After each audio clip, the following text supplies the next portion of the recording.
대공수사기능 폐지 방침이 알려지자 청와대는 입법사항이라며 국회로 공을 넘겼고 국정원은 대통령 공약사항이라며 청와대 의지를 강조합니다.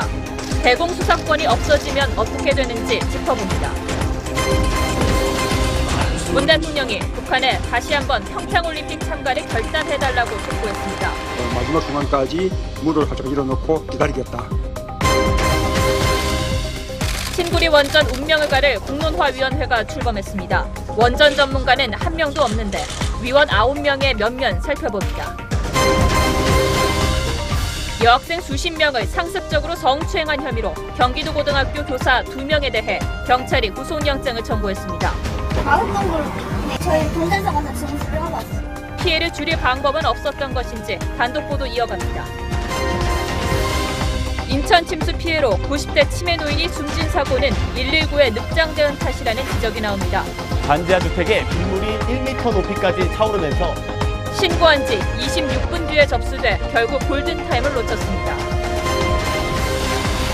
서울 강북 일대에 벌레떼가 출몰했습니다. 불을 끼워서도 막 불고 난리야. 이 동네 주민들 다. 하늘소 습격의 원인은 무엇인지 취재했습니다. 착한 기업으로 주목받는 옹두기와 같은 날 간담회를 하려 대기업들 눈치 싸움을 벌입니다. 하지만 일감 몰아주기를 했다는 지적도 나옵니다. 옥두기의 명암 포커스에서 짚어봅니다.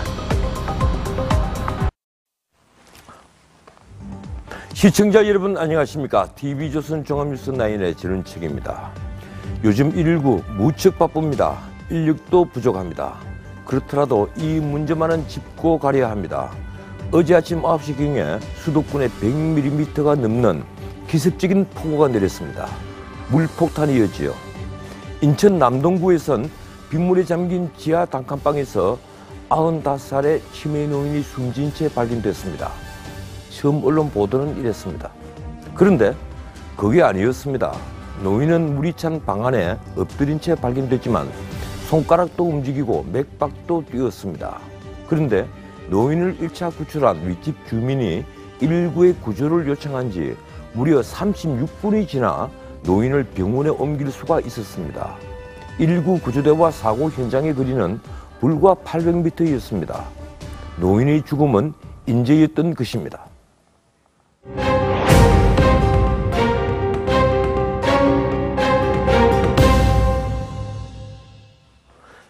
첫 소식입니다. 어제 인천에 딱 1시간 내린 폭우로 2,300채 넘는 집과 건물이 잠겼고 도로는 기능을 잃었습니다. 와중에 95살 노인이 숨진 곳은 물이 넘친 계곡도 아니고 산사태가 난 언덕도 아니었습니다. 자기 집 반지하 방에 물이 들어차 목숨을 잃었습니다. 이웃이 119에 신고한 후에 접수되는 데만 26분이 걸리는 바람에 인명을 구하는 금쪽 같은 시간, 골든타임을 놓쳐버린 겁니다. 성민혁 기자가 보도합니다. 1시간 폭우에 물바다가 된 인천 구월동입니다. 유리창은 깨졌고 집안은 온통 아수라장입니다. 반지하 주택에 빗물이 1m 높이까지 차오르면서 이곳에 살던 95살 이모 씨가 숨졌습니다. 당시 119는 신고한 지 36분이 지나서야 도착했습니다. 신고도 늦게 오더라고. 벌써 물이 이렇게 찼는데 그때서 119 오더라고. 뭐 전화도 안 받더라고. 우리가 전화해도. 이웃 주민이 처음 신고한 건 오전 9시 28분이었습니다. 저희가 할아버지가 밑에 있는데 꺼내와서 아이템을 위급하다고 빨리 와달라고.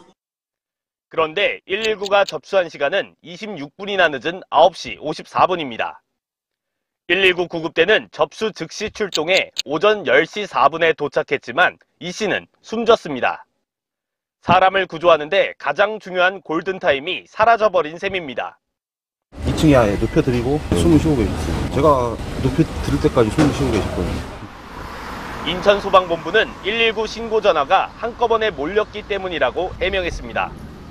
뭐 수십 명이나 뭐 100명이 이렇게 근무하는 게 아니잖아요. 보면은 전화를 다 받을 수는 없어요. 한꺼번에 들어오는 그런 전화를.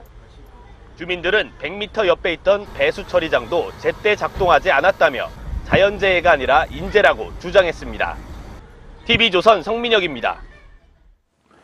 인재라면 막을 수 있었던 사고이고 누군가가 책임져야 할 사고라는 뜻입니다.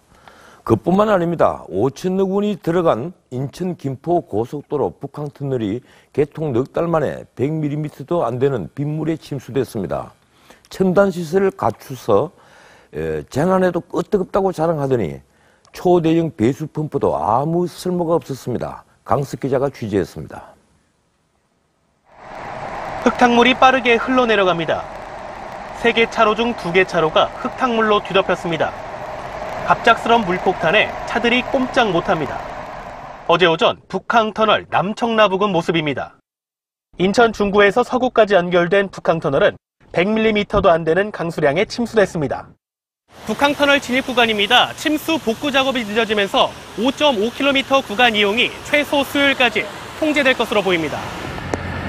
시간당 9,000톤을 처리할 수 있는 배수 펌프가 있지만 작동을 안 했습니다. 최첨단 설비를 갖춰서 재난과 재해를 대비할 수 있다던 홍보 문구가 무색합니다. 인천 김포고속도로는 낙뢰 때문이었다고 말합니다.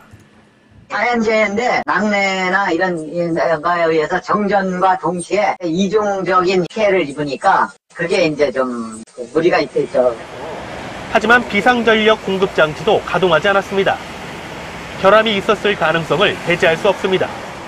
대비를 해서 자가 발전이라든가 비상 전원 장치를 충분히 확보를 하여 펌프 시설을 가동을 해야 되는데 국내 최장 해저 터널인 북항터널 건설에는 5,220억 원이 투입됐습니다.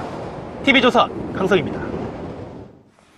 인천의 51층짜리 고급 아파트에선 100여 가구가 전기와 물이 끊겨서 이틀째 고생하고 있습니다. 갑자기 불어난 물에 배관실이 침수된 겁니다. 준공한 지 4년 된 새 아파트입니다. 이상배 기자가 보도합니다. 인천 청라국제도시 더샵 레이크파크입니다. 엘리베이터 17대 가운데 6대가 전원이 꺼져 있습니다. 폭우에 전기 공급이 끊겼습니다. 아파트 복도에는 큰 구멍도 뚫렸습니다. 이곳은 아파트 14층입니다. 배선실을 감싸고 있던 외부 문은 보시는 것처럼 통째로 뜯어졌습니다. 그리고 아래엔 어제 충격의 여파들로 각종 잔해들이 널브러져 있습니다. 이 소리가 엄청 났을 거예요. 딱 하면서 이 압력이. 갑자기 물이 불어나 옥상에서 지하로 이어진 우수관로가 압력을 견디지 못해 터졌습니다. 아파트 2개 동 100여 세대에 이틀째 전기와 상수도 공급이 끊겼습니다. 때 아닌 이재민 생활에 분통을 터뜨립니다. 불도 안 들어오고 해서 손전등으로 불 켜갖고 하고 있거든요. 포스코 건설은 하자 보수 기간 2년이 지나 책임이 없다고 주장합니다. 자연재해 등으로 인해 당사가 보수해야 할 의무는 없으나 아파트 관리사무소 측은 침수된 수전 설비를 교체하는 데에만 한 달가량 걸릴 것으로 예상하고 있습니다. TV조선 이상매입니다. 탈원전 후속 뉴스입니다. 신고리 원전 5, 6호기 건설 중단 여부를 결정할 공론화위원회가 오늘 출범했습니다. 시민 배심원단을 구성해서 10월 말까지 결론을 내게 되는데요. 이 원전 비전문가들에게 맡긴다는 논란을 의식한 듯 김지영 위원장은 위원회가 탄생부터 축복받지 못하는 것 같다고 했습니다. 이채영 기자가 보도합니다. 오늘 발족한 신고리 5, 6호기 원전 공론화위원회는 앞으로 3개월 동안 원전 중단 여부에 대한 시민 논의를 진행합니다. 핵심 임무는 원전 중단 여부를 결정할 시민 배심원단을 구성하는 일입니다. 배심원단은 지역별 세대별 안배를 통해 200에서 300명 규모로 구성될 것으로 보입니다. 중단 여부에 대해 결정하는 것이 아니라 공론화를 설계하고 공론화 아젠다를 세팅하며 국민과의 소통을 촉진하는. 정부는 공론화위원회의 결정을 그대로 수용하겠다고 했습니다. 공론화위원회는 독일 정부가 핵폐기장 부지 선정을 위해 7만 명에게 전화 설문을 돌리고 120명의 시민 패널단을 구성한 것을 모델로 삼겠다고 했습니다. 독일은 안전한 에너지 공급을 위한 윤리위원회를 만듭니다. 윤리위원회는 8주간에 걸쳐서 찬반 논의를 합니다. 그리고 이것을 TV를 통해서 11시간 생중계. 오늘 첫 회의를 열어 시민 배심원단 선정 작업에 들어갔습니다. 그러나 원전 문제를 비전문가인 배심원단의 결정을 맡기는 게 맞느냐는 우려가 나옵니다. 전문가 중심의 논의가 더 적합한 방식이다라고 하는 견해가 있습니다. 저는 충분히 일리 있는 생각이라고. 김지형 위원장은 선입관 없이 절차적 정당성을 담보하겠다고 했습니다. TV조선 이채연입니다. 김지영 위원장 말처럼 과연 선입관이 없다는 걸 믿어도 될까요? 오늘 위촉된 원전 공론화위원 중엔 원자력 에너지 전문가가 단 한 명도 없습니다. 김지영 공론화위원장은 노무현 정부 때 임명됐던 진보 성향 대법관이고 위원 상당수도 젊은 소장학자들입니다. 최수영 기자가 취재했습니다. 김지영 공론화위원장은 대법관 재임 당시 소수 의견을 자주 내는 등 진보 성향의 판결을 냈다는 평가를 받습니다. 노무현 정부 시절 대법관에 임명된 김 위원장은 2011년 4대강 사업 재판에서 사업의 효력을 정지해야 한다는 소수 의견을 냈었습니다. 노동법 전문가로 삼성전자 반도체 질환 조정위원회와 구의역 사고 진상규명위원장으로도 활동했습니다. 고용을 불안정하게 만들고 차별을 발생시켜 온전시키는 무분별한 외주화, 원칙적으로 지양돼야 한다. 위원 8명은 인문사회, 과학기술 등 4개 분야에서 각 2명씩 선정됐습니다. 30에서 50대의 소정파 출신 학자들로 진보적 색채에 가깝다는 평가도 나옵니다. 원자력 에너지 전문가는 한 명도 포함되지 않았습니다. 원전과 관련되는 분이 있으면 중립성에 위배되기 때문에 그분들을 제외하고. 일부 위원은 내가 왜 선정됐는지 모르겠다고 말한 것으로 전해졌습니다. 야당은 공정성과 전문성에 의문을 제기했습니다. 편향된 인사가 위원장으로 있는 공론화위원회가 어떻게 운영되고 결론을 맺을지 우려가 심히 큰 상황입니다. 원전 비전문가 9인이 불과 3개월 만에 졸속으로 처리하겠다는 TV조선 최수영입니다. 내가 왜 선정됐는지 모르겠다고 말하는 위원들. 솔직히 이 말 들으니 이래도 되나 싶습니다. 야3당은 정부가 미리 결론을 내려놓고 공론화위원회를 내세우는 것 아니냐며 일제히 반발하고 나섰습니다. 반면 오늘 취임한 백운규 산업통상자원부 장관은 탈원전과 탈석탄은 지금이 적기라며 탈원전 정책을 재확인했습니다. 송병철 기자가 보도합니다. 위원회가 출범하자마자 야당의 비판 수위는 높아졌습니다. 공론화위원들의 전문성이 떨어진다며 정치적 의도가 있는 것 아니냐는 겁니다. 그저 문 대통령의 제왕적 조치가 난 반민주적 정치 도구에 지나지 않습니다. 졸속 우려도 나왔습니다. 3개월 만에 제대로 된 결론을 내리기는 쉽지 않아 보입니다. 바른정당도 사실상 신고리 오육호기 연구 중단을 기정사실화하는 수준에 불과하다고 비난에 가세했습니다. 반면 오늘 취임한 백운규 산업부 장관은 취임사에서부터 탈원전 정책을 재확인했습니다. 신재생에너지 기술 개발이 급속히 빨라져서 지금 원전과 경제성을 비교하는 건 근시안적이라고 지적했고 기술 개발 속도를 감안하면 지금이 탈원전 적기라고 못 박았습니다.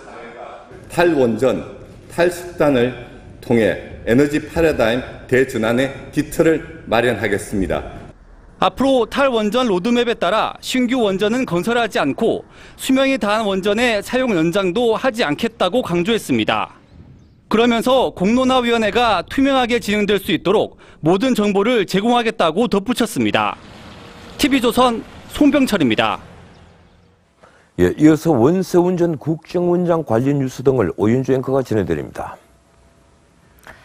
원세훈 전 국정원장이 과거 회의에서 한 발언이 재판에서 공개됐습니다. 큰 선거를 앞두고 국정원이 역할을 못하고 있다고 질책하고 여당 후보가 난립하지 않도록 개입을 지시하기도 했습니다.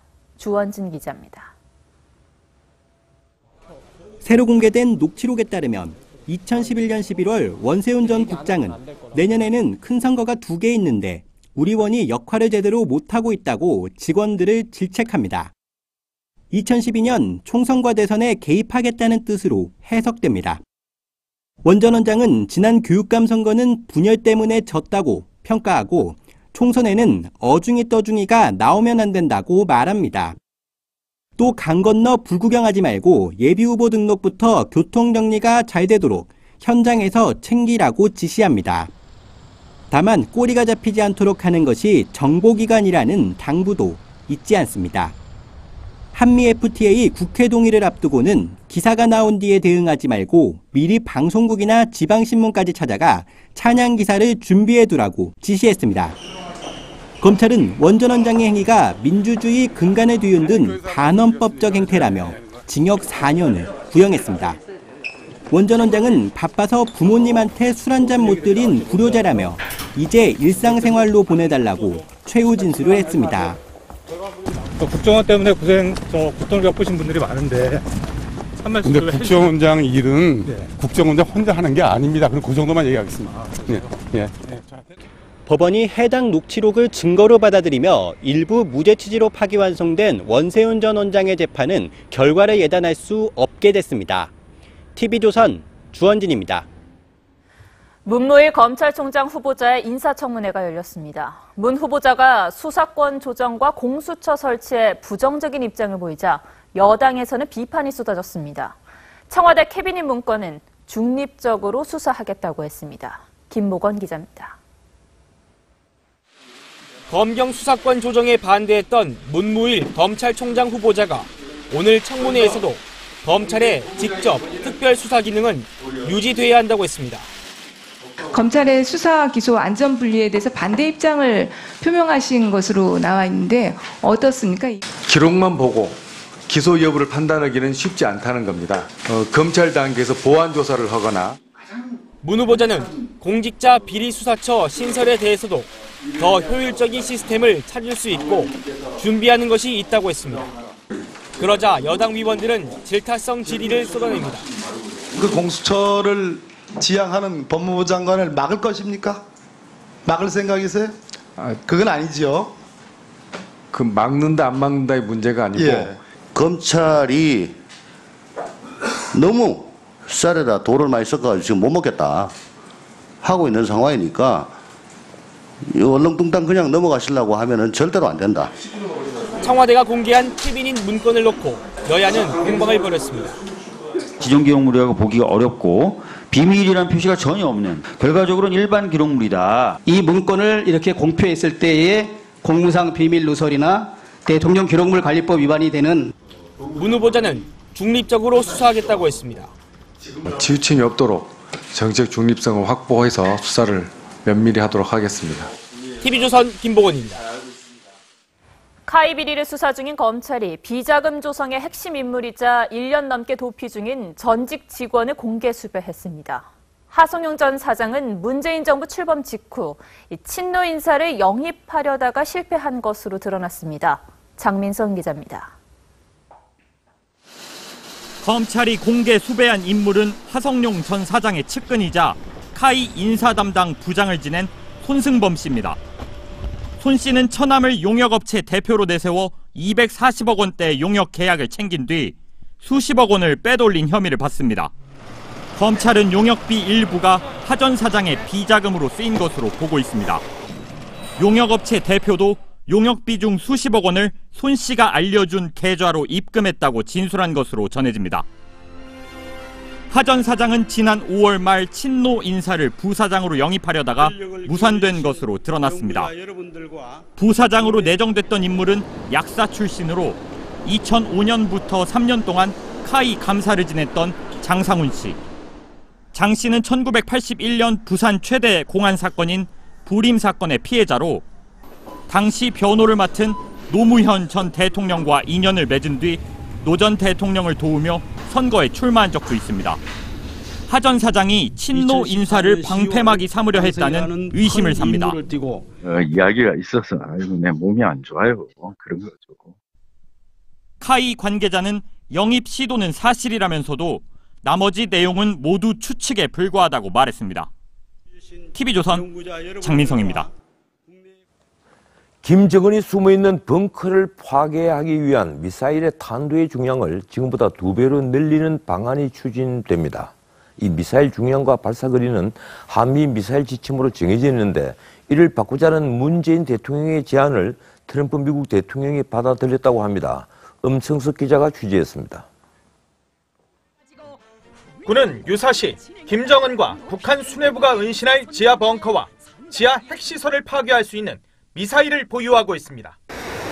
하지만 기존 탄두 중량으로는 서강 한반 지하 수십 미터 깊이의 벙커는 파괴하기 힘듭니다.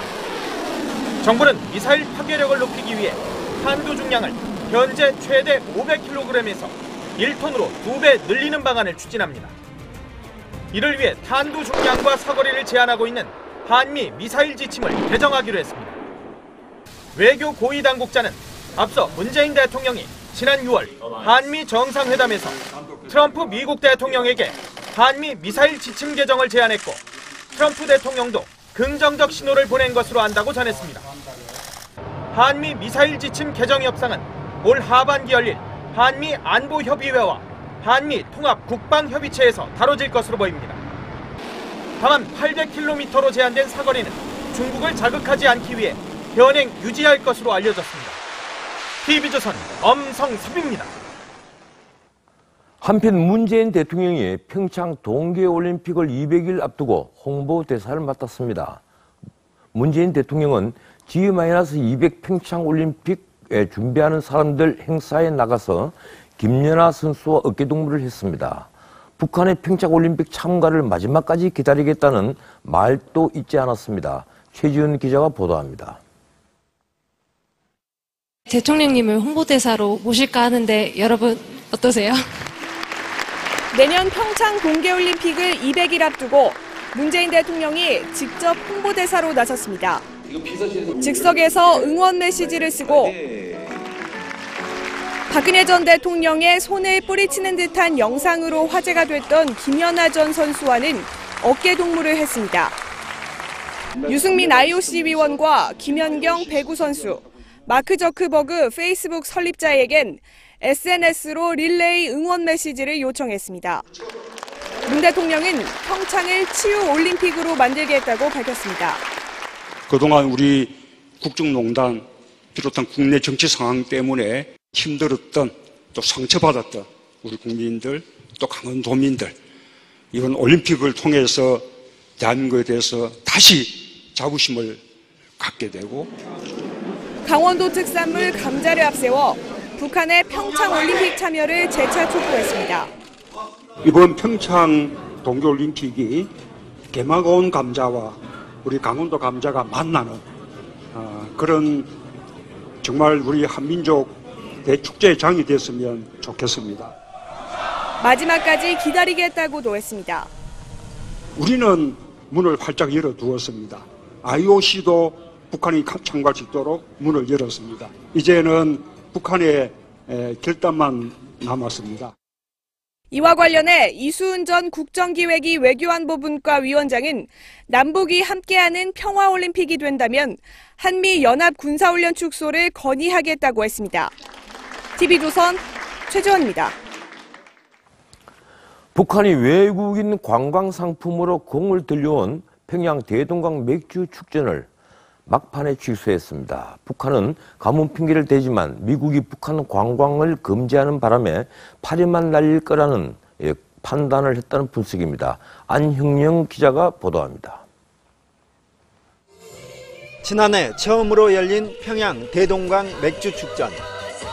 삼삼오오 모여 맥주를 즐기는 북한 주민들로 발 디딜 틈이 없습니다.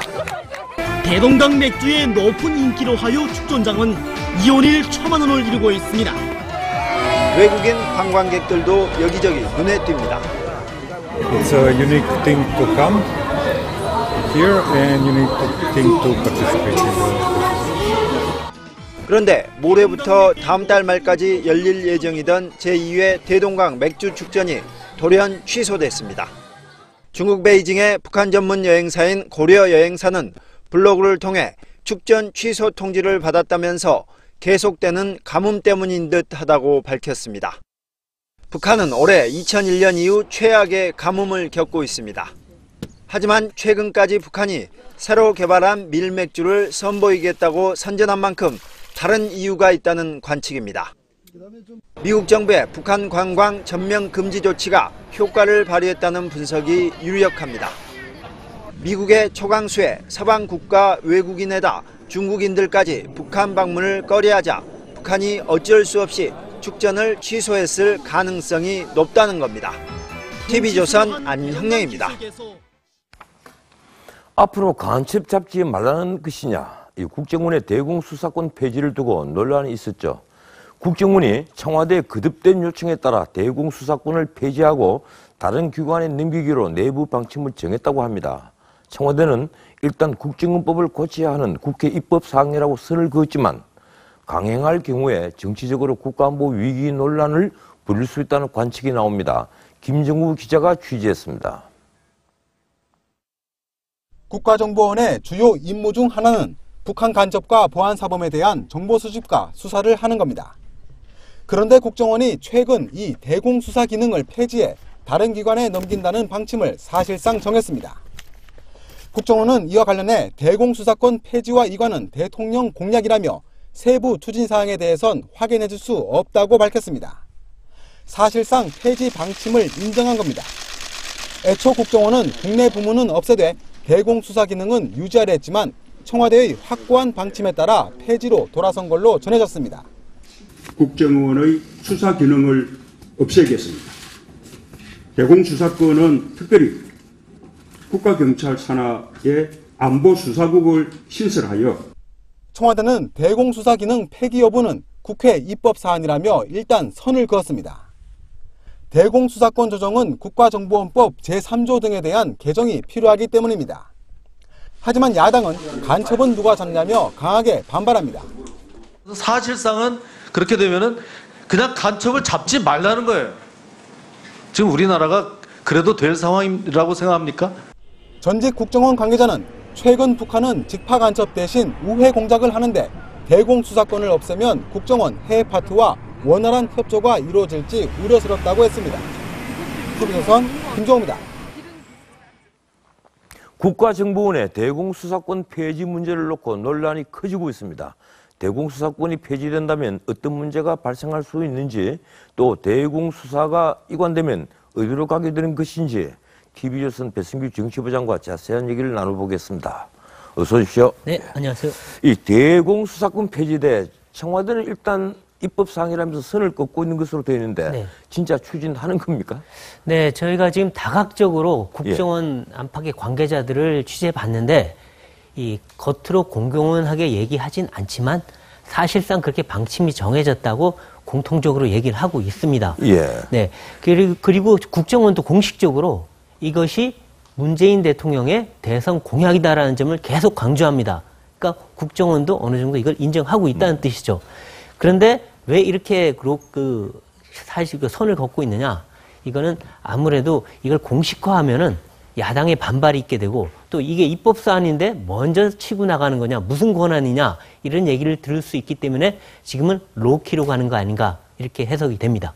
이러니까 대공수사권 폐지 이제 방침을 딱 정해놓고 겉으로는 지금 그렇지 않은 것처럼 한다는 건데, 그러면 지금 대공수사하면 지금까지는 국정원이 다 하는 것으로 알려져 있지 않았습니까? 네. 그런데 앞으로 그러면 이렇게 대공수사 하지 않겠다 하는 근본적인 이유가 뭡니까?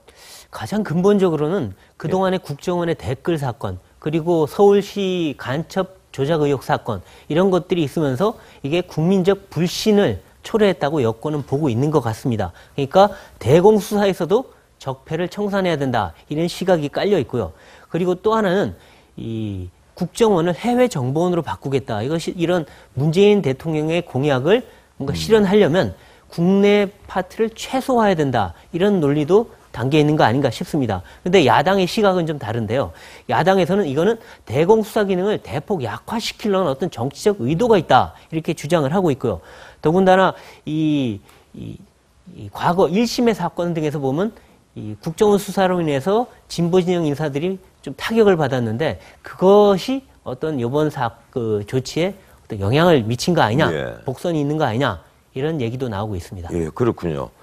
이 대공수사권을 폐지하면 간첩 수사가 어려워질 텐데, 네. 예, 지금 실제 보기는 어떻습니까? 간첩 수사가 그렇더라도 앞으로 계속될 수 있을까요? 아니면 지금 우리가 걱정하는 것처럼 앞으로 간첩 수사가 거의 안 된다 이렇게 봐야 되는 겁니까? 어떻습니까? 이거는 대공수사의 특수성을 좀 봐야 되는 측면이 있습니다.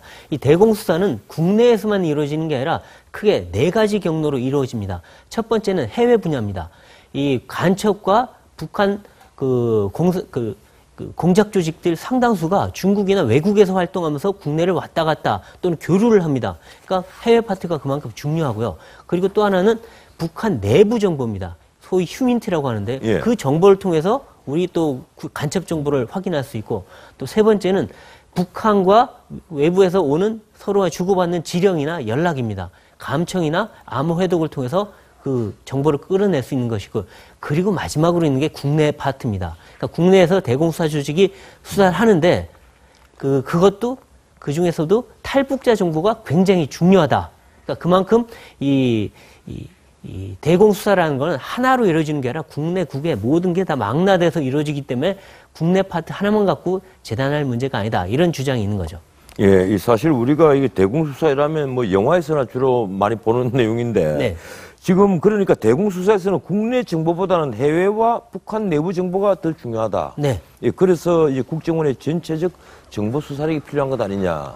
맞습니다. 예, 이런 얘기죠. 예. 네. 이게 이제 뭐 해외 정보만 가지고 할 수 있는 것도 아니지만 국내 정보로 하기에는 요즘 그 한계가 명확해지고 있다는 겁니다. 통신이 발달하고 또 국내외적인 이 교류가 많기 때문에 오히려 거점은 해외나 북한 내부다. 그래서 그것과 종합적으로 보지 않으면 사실상 대공수사는 힘들다고 최근에 그 국정원의 수사관들은 얘기를 하고 있습니다. 예, 그러면 대공수사 기능, 지금 이 기능을 어디로 넘기자는 겁니까? 네, 지금 문재인 대통령의 공약을 보면은 이 경찰 산하에 그 별도의 그 대공수사국을 아예 만들자 이런 얘기가 나오고 있고요.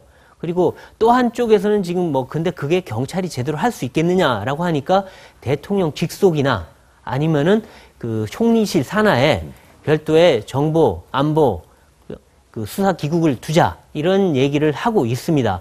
근데 어쨌든 두 가지 다 공통점은 국정원에서 떼어내서 다른 조직을 만들어서 거기다 넣자는 뜻이죠.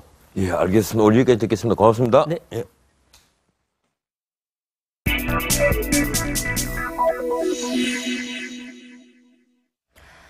청와대가 기업인 간담회에 착한 기업이라며 오뚜기를 끼워 넣었죠. 그랬더니 대기업들이 오뚜기와 같은 날 참석하려고 눈치 전쟁을 벌였습니다. 오뚜기와 함께 묶여야 좋은 기업이라는 인상을 받는다는 건데 글쎄요, 그런다고 달라 보일지는 모르겠습니다. 그런데 오뚜기 역시 착한 기업 이미지 뒤에 비판받을 부분도 존재합니다. 오뚜기의 명과 암을 포커스에서 짚어봅니다. 오늘 가격 할인해서 같이 드려요. 행사할 때 들어가세요. 이은주 씨는 14년차 대형마트 시시코너 직원입니다. 오뚜기에 입사한 건 고교 졸업 직후였습니다. 손님들 상대에 어려움도 있었지만 정규직이란 자부심이 큰 힘이 됐습니다. 정직원이 아니신 분들은 뭐 용역이나 이렇게 통해서 하는 걸로 알고 있는데 저희 회사 직원분들은 거의 다 정규직이기 때문에 그래서 다른 분들도 많이 부러워하시고. 오뚜기 직원 3,099명 가운데 비정규직은 단 36명, 1%대에 불과합니다. 비정규직을 쓰지 않는 건 고 함태호 명예회장의 경영 철학입니다. 지난해 함 전 명예회장이 작고한 뒤 아들 함영준 회장은 주식가액의 50%, 1,500억 원 넘는 상속세를 신고했습니다. 편법 증여를 일삼는 오너 2세들과는 다른 모습이었습니다. 라면은 대표적인 서민 음식. 오뚜기는 9년째 가격을 올리지 않았습니다. 오뚜기의 라면 시장 점유율은 25%. 삼양식품을 제치고 2위에 오른 지 4년 만에 2, 3위 격차를 2배 이상 벌렸습니다. 착한 가격인 것 같고 그리고 일단 회사가 좀 믿을만해서 괜찮은 것 같아요. 소비자들은 신이란 뜻의 갓을 합성해 갓뚝이란 별명을 붙여줬습니다. 심장병 어린이를 돕는 사회공헌 활동도 인정받았습니다. 따뜻한 또 그 달콤한 가정의 사랑을 위해서 이런 자리를 만들었는데 하지만 오뚜기의 착한 기업이라는 찬사만 있는 건 아닙니다. 규제 사각지대에서 총수 일가의 배를 불리고 있다는 비판도 존재합니다. 오뚜기는 라면의 판매만 하고 제조는 오뚜기 라면이란 비상장사가 합니다. 함회장이 35% 지분을 가진 회사입니다. 오뚜기 라면은 99%를 오뚜기에만 판매합니다. 그런 뒤 함회장에게 매년 18억 원을 배당금으로 줍니다. 오뚜기 SF란 회사도 내부 거래로 번 돈을 함회장과 26세 아들에게 연 1억 8천만 원씩 지급합니다. 그러니까 뭐 도덕적으로는 물론 문제가 될 수 있지만 현재 법상으로 일감으로서 규제 대상 기업에 들어가지 않기 때문에 지속적으로 감시를 하고 그 문제가 있으면 지적을 해야 될 부분입니다. 대기업들은 착한 기업 이미지만 부각된 오뚜기와 같은 날 참석 기업으로 분류되기 위해 눈치 싸움을 벌였습니다. 대한상인은 단순하게 재계순위 짝수 기업은 첫날, 홀수 기업은 둘째 날 간담회로 나눠 불필요한 오해의 소지를 차단했습니다. 뉴스9 포커스였습니다.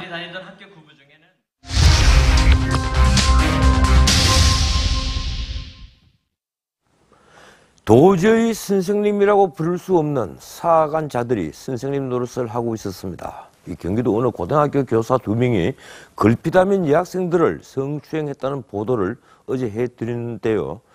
경찰 오늘 이 두 사람에 대해 구속영장을 신청했습니다. 이래서야 딸둔 부모들이 언제나 안심하고 아이를 학교에 보낼 수 있을지 모르겠습니다. 김승돈 기자가 보도합니다. 경찰은 지난달 교사들의 성추행 의혹에 대해 수사를 시작했습니다. 그동안 침묵하고 있던 여학생들이 피해 사실을 털어놓기 시작했습니다. 마음적으로 2학년이 좀 많았어요. 저희 경찰서 가서 지금 하고 왔어요. 체육교사 52살 김모 씨는 지난해 4월부터 최근까지 수업 시간에 상습적으로 여학생들의 몸을 더듬고 만졌습니다. 또 여학생들에게 안마까지 시켰습니다. 과학교사 42살 한모 씨도 마찬가지입니다. 지난 2015년부터 최근까지 3학년 담임을 맡으며 여학생들의 다리와 엉덩이들을 접촉한 혐의를 받고 있습니다. 이제 어깨 동무해서 막 팔 주무르고 이렇게 얼굴 만지고 그런. 경찰의 성추행 피해를 진술한 여학생은 20명이 넘습니다. 경찰은 오늘 두 교사에 대해 강제추행 등의 혐의로 구속영장을 신청했습니다. 김 씨는 경찰 조사에서 혐의를 인정했지만 한 씨는 부인한 것으로 전해졌습니다. TV조선 김승돈입니다. 더 기막힌 건 학생들이 이미 오래전에 담임선생님에게 이 성추행 사실을 알렸다는 겁니다. 하지만 학교가 침묵하는 사이에 피해가 더욱 커졌습니다. 침묵한 담임선생님 역시 성추행 선생님들과 다를 바 없다고 말씀드린다면 제가 너무 지나친 겁니까? 이어서 차정선 기자가 보도합니다. 학교에는 전담 경찰관의 성추행 피해 신고센터도 있습니다. 하지만 그동안 성추행 신고는 한 건도 없었습니다. 보건소를 성추행 성희롱 고충 상담실에서 경영으로 하는 정식으로 저한테 올라온 적은 없습니다. 피해 학생 가운데 일부는 경찰 조사에서 체육교사의 성추행 사실을 사전에 담임교사에게 알렸다고 진술했습니다. 또 다른 교사는 교무실에서 버젓이 안마를 요구했다는 진술도 있었습니다. 교사들이 문제를 삼을 수 있었다는 얘기입니다. 하지만 교사들이 아무도 말하지 않는 사이에 피해 학생은 늘어났습니다. 분위기가 어색해지고 뭐 그럴까봐 그런 말을 못했었어요. 이 때문에 교육청 정기조사에서도 교사들의 성추행은 드러나지 않았습니다. 교육청은 수사 착수 이후에야 교사 2명을 직위 해제했습니다. 학교는 운영위원회를 열고도 해명조차 내놓지 못했습니다. 학교도 어떤 면에서는 전체적으로 의심을 받는 그런 입장이어서 나서서 뭐 알아보고 이러는 게 오히려 경찰에 의심을 살 만한 일이라 생각해서. 학교는 조사가 끝나면 가정통신문으로 사죄하겠다고 밝혔습니다. 학교 졸업생들은 SNS를 통해 추가 피해 사실을 모으는 것으로 알려졌습니다. TV조선 차종승입니다. 한 중소기업 임원이 부하 직원에게 강목을 휘둘러 피해 직원이 하반신 마비 증세를 보이고 있습니다. 거래처를 두둔하며 자신에게 맞섰다는 게 이유였습니다. 이진석 기자입니다. 두 남성이 말다툼을 벌입니다. 붉은 옷을 입은 남성이 강목을 들고 쫓아오더니 상대방의 몸과 머리를 마구 내리칩니다. 그것을 사람으로서 할 수가 있는 일이 아니지. 그러니까 그것을 죽으라고 패는 거지. 지난 20일 오후 2시쯤 경기도 화성의 한 공장에서 중소기업 임원인 40살 노모 씨가 부하 직원 39살 박모 씨를 폭행했습니다. 박 씨가 거래처 편을 들며 상사인 자신에게 맞섰다는 이유입니다. 폭행당한 박 씨는 결국 쓰러져 정신을 잃었습니다. 노 씨는 박 씨가 벽에 부딪혔다고 119에 거짓 신고를 했다가 다시 취소까지 했습니다. 뒤늦게 승용차에 태워 병원을 4곳이나 옮겼습니다. 응급치료 시간을 놓친 박 씨는 하반신 마비 증세를 보이고 있습니다. 너무 치욕스러워요. 사람이 아니거든요. 저는 의식을 잃어가지고 어떻게 때린지도 모르겠고. 경찰은 노 씨를 특수상해 혐의로 입건하고 정확한 사건 경위를 조사할 예정입니다. TV조선 이진석입니다. 서울의 한 건물이 갈수록 기울어지고 물도 새고 있습니다. 바로 옆에서 신축 공사가 시작된 이후부터 이런 현상이 나타났다고 주장합니다. 하지만 시공사도 구청도 외면하고 있습니다. 장동욱 기자입니다. 서울 송파구의 한 일식집입니다. 주방 직원들 위로 빗물이 쏟아집니다. 손님들은 식사를 멈추고 밖으로 나갑니다. 바닥에서 올라오고 있는 거죠. 물기가 있잖아요, 지금. 건물 곳곳엔 균열도 생겼습니다. 건물이 기울면서 문틈도 비틀어졌습니다. 멀쩡하던 문이 지금은 서로 부딪히며 잘 닫히지 않습니다. 가게가 이렇게 된 건 지난 2015년부터입니다. 업주는 건물 바로 옆에 17층짜리 오피스텔 신축 공사가 진행되면서부터 문제가 생겼다고 주장합니다. 공사를 멈춰달라고 가처분 신청을 냈지만 이미 공사가 많이 진척됐다는 이유로 받아들여지지 않았습니다. 건설업체 측은 직접적인 피해 관계가 입증되지 않았다고 버팁니다. 영업을 하려고 준비했다가 또 비가 오면 이런 현상이 나와버리니까 정말 갑질한다는 거는 갑의 행포라고 생각합니다. 법적 다툼이 진행 중이라는 이유로 구청도 팔짱만 끼고 있습니다. 소송으로 진행이 되는 거니까 일률적인 피해상을 어떻게 행정으로 할 수는 없잖아요. 현재 이 건물의 안전 등급은 즉각 보수가 필요한 D등급으로 평가됩니다. 하지만 하소연을 들어주는 곳은 어디에도 없습니다. TV조선 장동욱입니다. 서울 강북 일대에 손가락 크기만한 벌레들이 때로 나타나 주민들이 불안해하고 있습니다. 하늘소라는 벌레라는데 갑자기 왜 도심을 습격했는지 송무빈 기자가 취재했습니다. 도로와 가로수는 물론 가정집 실내, 대형 마트까지 검지손가락만한 시커먼 벌레가 까맣게 앉아 있습니다. 서울 강북구와 도봉구 일대에 벌레들이 무더기로 출몰하기 시작한 것은 지난 20일쯤부터입니다. SNS 등엔 벌레 수백 마리를 목격했다. 너무 많아 우산을 쓰고 다닐 정도라는 등의 목격담과 사진이 줄을 이었습니다. 이 벌레의 정체는 하늘소입니다. 천연기념물로 지정된 장수 하늘소와는 다른 종입니다.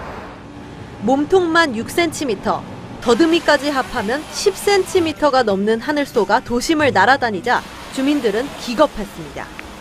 동생이 아이 무사할 것도 잡아주라고 그 13발이나 잡았어. 그게 지금 터져가지고 날린 거야 지금. 그래가지고 나무에다가 거기다 올려주면 또 오고 지금 난리야 이게 우리 주민들. 전문가들은 인근 북한산과 도봉산에 서식하는 하늘소가 최근 고온 다습한 환경 때문에 개체수가 늘면서 도심을 습격한 것으로 추정합니다. 하여간 곤충들이 번성하는 이유는 딱 하나예요. 환경이 좋아지면 얘들이 크게 번성하죠. 많은 산란을 하기 때문에 그 환경이니까. 관할구청은 현장 실사를 통해 정확한 원인 파악에 나설 계획입니다. TV조선 송무빈입니다. 만 16살, 그러니까 고등학교 1학년부터 교육감 선거에 참여할 수 있고 학교 수업 중엔 정치 토론도 허용한다. 서울시 교육청이 이런 내용을 담은 학생인권 종합계획의 초안을 공개했습니다. 어떻게 생각하십니까? 윤우리 기자입니다. 서울시 교육청이 오는 10월 발표 예정인 학생인권 종합계획입니다.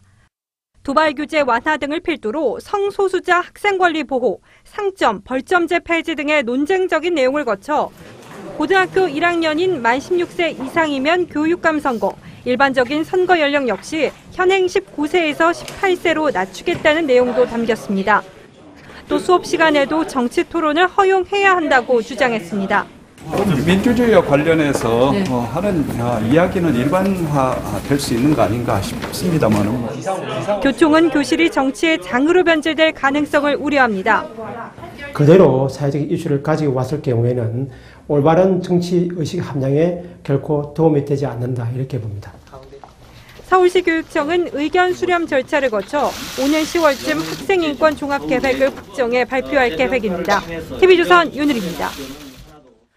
국민의 들쥐에 비유해 논란을 빚었던 김학철 충북도의원이 SNS에 글을 올려 또 논란입니다. 언론이 들쥐 같다고 했고 수해 현장에 오지 않은 대통령도 탄핵해야 하는 것이냐며 반문했습니다. 이호진 기자입니다. 김학철 충북도의원은 오늘 아침 SNS에 긴 글을 올렸습니다. 김 의원은 해외 연수지에 도착해 접한 국내 소식에 짜증이 났다고 말했습니다. 자연재해와 대형 사고가 터질 때마다 모든 공직자와 국민들이 거기에만 몰입하는 것은 잘못이라고 지적했습니다. 레밍 발언에 대해서는 레밍 신도롬을 말하기 위한 것이었다며 언론이 국민을 선동하는 게 들쥐 레밍 같다고 말했습니다. 충북도 의회는 다시 한번 사과했습니다. 해외 연수로 모든 도민 여러분께 씻을 수 없는 큰 분노와 상실감을 드린 데 대해 거듭 사죄의 말씀을. 자유한국당도 오늘 김학철 의원과 박한범, 박봉순 의원을 당에서 제명하기로 결정했습니다. 하지만 여론은 쉽게 수그러들지 않고 있습니다. 시민사회단체는 김학철 의원을 비롯한 4명의 의원을 도의회 차원에서 제명할 것을 요구했습니다. 전국적으로 추태 대왕이 돼가지고 계속해서 뉴스에 오르내리고 있는데 이게 우리 충청북도 도민의 부끄러움이라는 겁니다. 박한범, 박봉순, 최병현 의원은 오늘도 수해 복구 작업에 참여했지만 김학철 의원은 나타나지 않았습니다. TV조선 이호진입니다. 노사 협상 중에 사측이 노조 휴게실에 도청 장치를 설치했다가 발각됐습니다. LG화학에서 일어난 일인데 회사 측은 직원이 개인적으로 한 일이라고 해명했습니다. 김자민 기자입니다. 지난 20일 LG화학 익산공장 노조 휴게실에서 도청 장치가 발견됐습니다. 사측과 임담역 교섭 중이던 노조 간부들은 정해 시간 중 노조 휴게실에 들렸고 전에 없던 마이크를 찾은 겁니다. 노조원들이 이를 이상히 여기고 마이크를 잡아당기자 옆방으로 연결된 줄과 녹음기가 발견됐습니다. 도청 장치임을 알아챈 노조 측은 서울 본사를 항의 방문해 부회장과 인사책임자에게 사과문을 요구했습니다.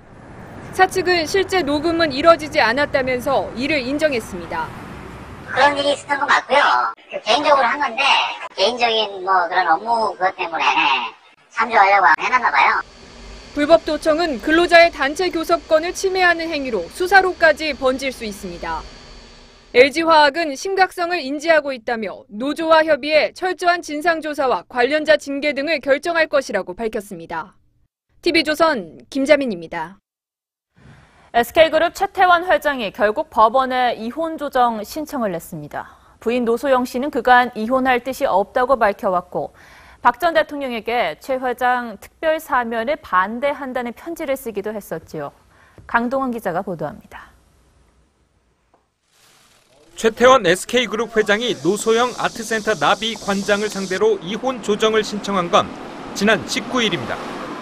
사건은 서울가정법원 가사 12 단독 이은정 판사에 배정됐습니다. 최 회장은 지난 2015년 12월 한 일간지에 편지를 보내 혼외 자녀의 존재를 공개하며 이혼 의사를 밝힌 적이 있습니다. SK그룹은 이에 대해 개인적인 자격으로 신청한 조정 사안이고 회사 경영과는 아무런 영향이 없다는 공식 입장을 내놨습니다. 개인사로 선을 그은 겁니다. 이미 현실적으로는 사실혼상이라 거의 끝난 상황이니까 원만히 잘 합의되면 제일 좋긴 한데. 하지만 노 관장이 이혼할 의사가 없다는 뜻을 그동안 밝혀와 이혼 조정 절차는 쉽지 않을 것으로 보입니다. 이혼 조정이 결렬돼 소송으로 이어지면 재산 분할과 위자료 문제가 핵심 쟁점으로 떠오를 전망입니다. TV조선 강동원입니다.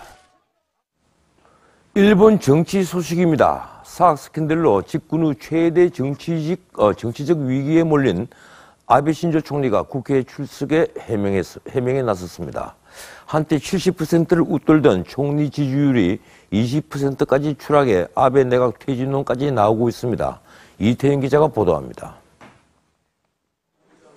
아베 총리가 중의원 예산위원회에 모습을 나타냈습니다. 아베 총리 친구가 이사장으로 있는 각해학원이 이례적으로 수의학부를 신설하면서 아베 총리의 개입 의혹이 불거졌기 때문입니다.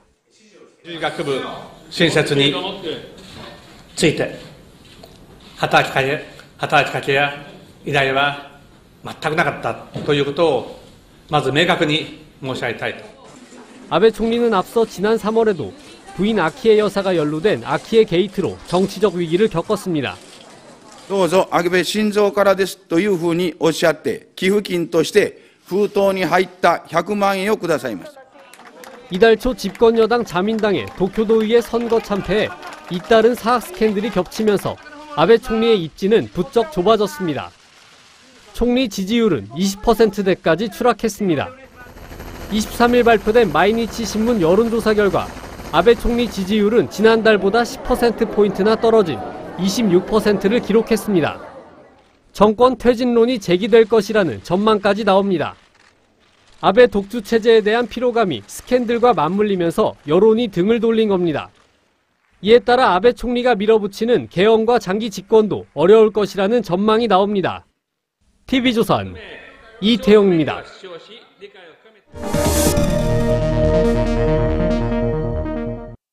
지난 21일 저녁 대구 삼성 라이온즈 파크 야구장 36살 된 청년이 투수판에서 포수 쪽으로 절반 정도의 지점에서 힘차게 공을 던지자 야구장은 박수 소리로 덮였습니다. 주인공은 국내에서 처음으로 팔을 이식받은 손진욱 씨입니다. 손 씨는 2년 전 일하던 공장에서 사고로 왼쪽 팔을 잃었습니다. 그는 지난 2월 영남대 병원에서 10여 시간 팔 이식 수술을 받았습니다. 사고가 나기 전 야구 동호회 활동을 했던 손 씨에게 시구는 벅찬 도전이었습니다. 당초 그는 3월 31일 삼성 라이온즈 개막식에서 시구를 하고 싶었으나 못했습니다. 수많은 관중 앞에서 하는 시구가 자칫 면역 거부 반응을 일으킬 수 있다는 의료진의 판단 때문이었습니다. 그러나 팔을 잃은 환자들에게 용기를 주고 싶다는 간절함으로 손 씨는 결국 경기장에 있었습니다. 미국에서도 1999년 왼손을 이식받은 매튜 스콧이 메이저리그 개막식에서 시구를 했었죠. 눈물이 나려는 걸 억지로 참았다. 이 절망을 이겨낸 손 씨의 말입니다. 우리 사회에 장애를 가진 이들은 많습니다. 다들 손진욱 씨처럼 용기를 잃지 않았으면 합니다. 네, 몇 주간 주말마다 폭우가 쏟아졌습니다만 장마가 아직 끝나진 않았습니다. 이번 주 장맛비 예보 살펴보면요. 내일은 서울, 경기 북부를 제외한 전국에, 금요일에는 서울, 경기, 강원 지역, 주말에는 중부지방에 비가 예상이 되는데요.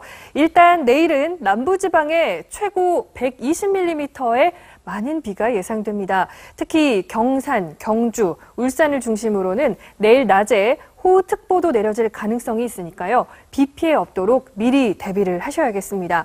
한편 호남 지역은 폭염특보가 내려진 가운데 내일도 35도 안팎의 더위가 예상이 되고요. 이외 지역도 비가 오지만 더운 날씨 이어지겠습니다. 또 열대야도 계속되는데요. 내일 아침 최저기온 곳곳이 25도 안팎을 보이겠습니다. 이 폭염은 이번 주에도 계속될 것으로 보입니다. 그래도 주말에는 기온이 조금 내려갈 것으로 전망됩니다. 내일 비는 새벽부터 시작이 되는데요. 특히 아침부터 오후 사이 남부지방에 강한 비가 쏟아질 수 있다는 점 꼭 기억해 두시기 바랍니다. 날씨였습니다. 정치에 대한 대중의 불만은 왜 높아질까요? 가장 큰 이유는 정치가 대중과 유리되어 있기 때문입니다. 우리는 지금 민주주의를 하고 있는데 말입니다. 오늘은 여기까지입니다. 이 무더위를 이겨냅시다. 내일 멋진 하루가 될 겁니다. 내일 밤 9시에 뵙겠습니다. 고맙습니다.